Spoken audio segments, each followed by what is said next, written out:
Hey folks, I guess you've enjoyed the previous tutorial, so I brought to you one more. So here is today's idea.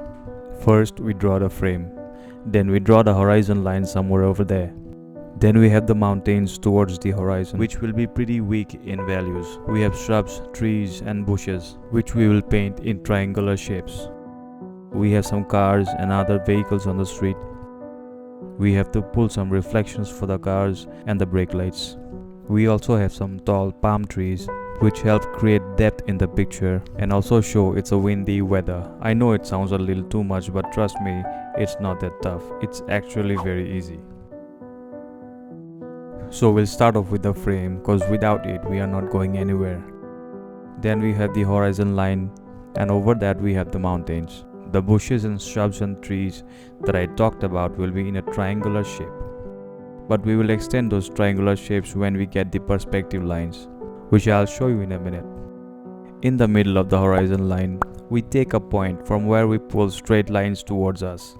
This is called perspective, which helps create depth in the picture.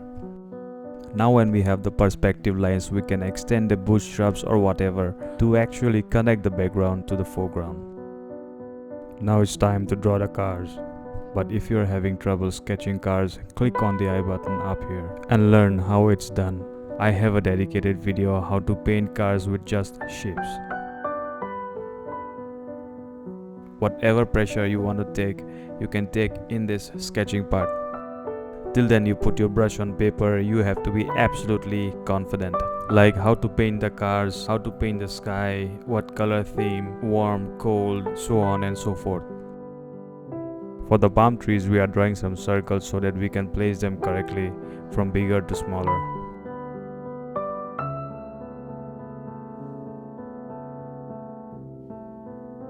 So that's it. 80% of the work is done. The moment we finish sketching, you don't have to be perfect with the lines, but you have to be perfect with the image of the painting done very clear in your mind's eye. Today I framed my setup in a way that you can see what's going on the right side of the painting. Like when I wash my brush, how much water when color mixing, which brush when to use, how to dry them up, when to dry them up, and so on. You might be thinking, what watercolor palette is that? Well, this is a DIY one. You can watch the video up here in the right top corner. Now let's get started. So for the sky we are using a big brush. You can either use a flat or a round. Today I have the mood to paint with the flat. The plan for the painting is to paint the sky in 3 colors: yellow, red and some kind of dark violet or blue. The street will have a gradation from dark to light, bottom to top. The shrubs and the bushes will be the darkest darks so that the cars and the streets pop. Okay folks, I guess I have never talked so much on one single video. I guess I need a hot cup of coffee. I'll see you towards the end of the painting. Till then you enjoy the process. Just don't enjoy, practice is crucial. So practice, practice, practice.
So, what do you think? How did it go?